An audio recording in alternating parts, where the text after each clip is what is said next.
Steph, faut pas marquer les phrases comme ça dans le chat.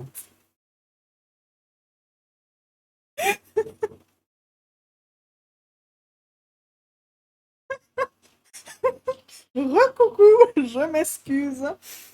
Je suis toujours... Tu veux refaire? Non, c'est bon. Je, je suis toujours en train de filmer donc ma vidéo en même temps que je suis sur mon live sur la chaîne Twitch. Et à côté, n'est-ce pas, il y a le chat qui défile.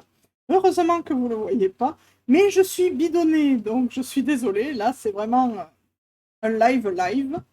Mais arrêtez de dire que c'est fichu, c'est pas vrai quand même.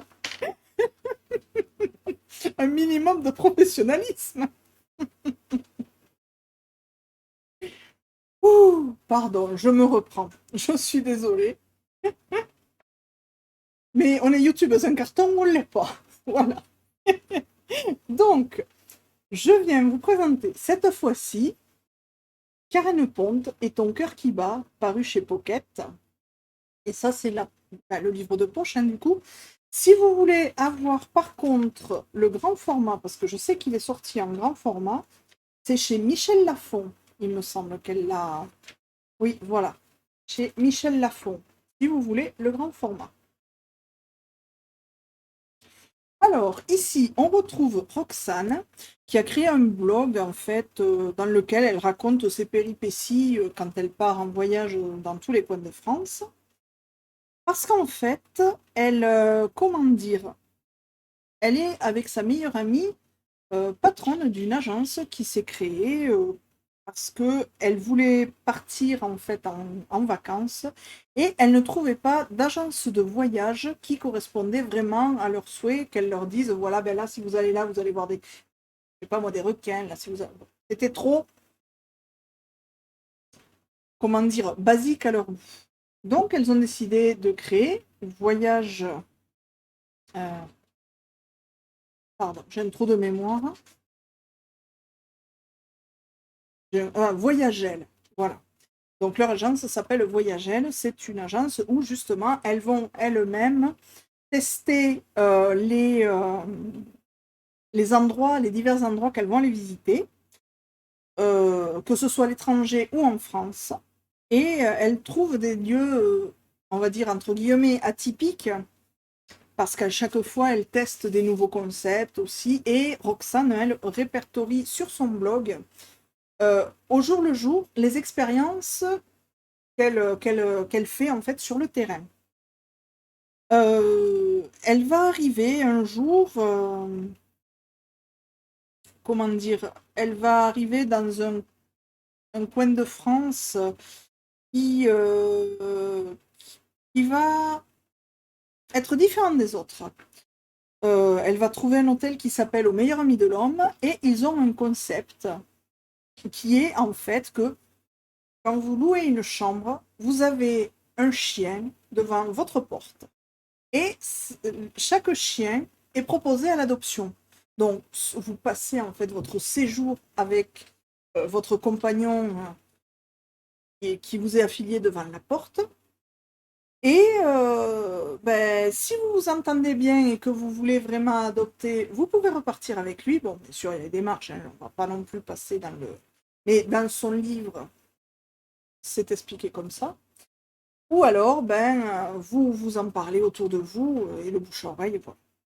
Et il n'y a pas que ça, c'est que grâce à ce concept-là aussi, là, Roxane, c'est un petit peu particulier le contexte dans lequel elle atterrit dans cet hôtel, c'est que un an auparavant, en fait, voire un petit peu plus même, je me souviens plus exactement, je suis désolée, elle a perdu sa fille dans un grave accident de voiture et son frère jumeau. Et en fait, elle a du mal à se remettre, etc. Donc, voilà. Là, elle part, comment dire, elle part faire cette découverte, mais elle s'attend pas non plus à ce que ça dépote quelque chose ou quoi que ce soit. Et là, elle va rencontrer donc Frédéric, qui est le gérant de l'hôtel, et sa fille Alban. Alors au début, elle va avoir un petit peu de mal avec la petite fille, qui pourtant a 12 ans, parce que justement, ça lui raconte Enfin, ça lui raconte, non, pardon, ça lui refait penser à sa fille qu'elle a perdue. Et bon, elle se dit jamais je vais arriver à tenir dans cet hôtel, jamais je vais arriver à tenir mon blog non plus. Et bon, ben, elle fuit un petit peu. Et elle va rencontrer un gentil papy qui s'appelle Gwénolé, qui est de Bretagne apparemment, lui qui arrive de Bretagne et qui en fait revient là parce que sa femme malheureusement a la maladie d'Alzheimer et elle est à l'EHPAD. Et s'il veut se rapprocher de sa femme, il est obligé en fait de prendre une chambre dans cet hôtel qui est vraiment très très proche de l'EHPAD où est sa femme. Et en fait, comment dire, ils vont se côtoyer, ils vont se remonter le moral petit à petit. Roxane, qui au début est toujours pleine de colère, qui est triste, mais qui ne sait pas comment en fait, comment sortir sa rage, sa haine contre le chauffard qui a tué donc son frère et sa fille. Ben là, va réussir à s'apaiser, va apprendre des leçons en fait de Gwénolé, parce que elle se demande en fait comment il fait pour lui relativiser face à la maladie de son épouse. Euh, il va la voir jour après jour et malheureusement sa maladie se dégrade, de moins en moins elle le reconnaît, etc. Et puis même elle va aussi, et là c'est un mini spoil, je veux dire, elle va lui annoncer qu'elle est tombée amoureuse et qu'elle songe au mariage. Alors qu'en fait ils sont mariés depuis plus de 60 ans, etc.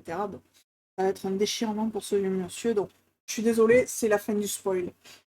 Et là, ben, comment dire, Roxane va réussir à trouver la force de se relever et va même prolonger son séjour pour justement pouvoir agrémenter ben, son blog, etc. Et son blog d'ailleurs qui... mais moi, ça m'a fait rire. C'est vrai que les expériences qu'elle en retire, etc., sur chaque activité qu'elle fait, par exemple, elle fait du cheval. Elle arrive, ouais, on aurait dit Lucky Luke, quoi, quand je suis redescendue de là, parce qu'elle avait jamais fait de cheval, jamais fait d'équitation. Et pareil aussi, elle va faire un spa, elle va avoir une expérience aussi assez diabolique là-dedans.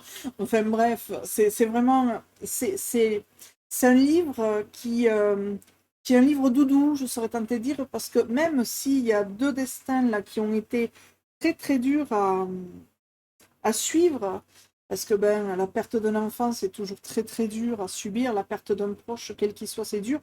Et aussi avec ce vieux monsieur qui, même si sa femme pour lui n'est plus là en esprit, elle est là physiquement, n'arrive pas, enfin, n'arrive pas, arrive plus ou moins à faire son deuil. Ben, c'est vrai que c'est deux parcours de vie qui sont durs. Et puis, il y a aussi l'histoire de Frédéric et de sa fille Alban, qui est assez costaud, mais bon, si je vous raconte tout, vous n'irez pas le lire. Donc, je ne peux que vous conseiller d'aller vers cette lecture qui, moi, a été donc lue au cours de la nuit du hasard qui se passe chez Séverine. Dis-les bien ce livre dont je vous mettrai le lien non, dans ma description. Et c'était un numéro 2, donc c'était mon numéro 2 de ma pile à lire hein, pour ce challenge, en gros, pour cette nuit du hasard. Et je me suis vraiment régalée. C'est chaque fois que je lis un Karen Ponte, je suis agréablement surprise. C'est vrai qu'au début, j'ai tout le temps peur parce que elle amène la chose. Mais ça dépend duquel, parce que quand j'ai lu euh, est-ce que vous, enfin, que faites-vous pour Noël et que faites-vous pour Noël, on se marie. Vous faites quoi d'ailleurs pour Noël? Et là, j'ai adoré parce que c'est du départ, je me suis attachée au personnage, j'ai beaucoup ri. Et là, c'est vrai qu'en fait, elle nous passe un baume sur le cœur à chaque fois. Et du coup, même si les sujets sont durs, on arrive à faire la part des choses, on arrive à être en pâte, on arrive aussi à, si bon, ben, ça vous touche personnellement la plupart des sujets, et c'est vrai que chaque sujet évoqué pour la plupart des livres, c'est obligé qu'il y ait un tel ou une telle qui va être touché et impacté par les sujets qu'elle va dire, ben, elle vous, c'est pas qu'un espoir, enfin, je dirais pas que c'est un espoir, mais elle montre que malgré tout ceci, on peut arriver à pardonner, on peut arriver à tendance à adapter, je sais pas si le mot est pas un peu trop, enfin, un peu trop appuyé pour ce genre de situation, mais à accepter, voilà, on peut arriver à accepter la situation. Et la plume de l'auteur est toujours excellente, hein. Moi, c'est vrai que Karen Pont, c'est comme Agnès Martin-Lugan, hein, ou Virginie Grimaldi, c'est des baumes au cœur, quoi. C'est vraiment de superbes écritures. Et là, Et ton cœur qui bat est vraiment magnifique et je vous le recommande vraiment. C'est un très très bon tome. Voilà, sur ce, je vais vous laisser. Je vous souhaite une excellente journée, une excellente après-midi ou une excellente soirée. Tout dépend quand vous regarderez cette vidéo. Si vous avez aimé, n'hésitez pas à mettre un pouce, à vous abonner, à partager et surtout à laisser des commentaires. Et puis je crois que je vous ai tout dit, donc je vous souhaite une très très bonne journée, un très très bon 7 septembre et à très vite. Salut les amis douces et les amis doux.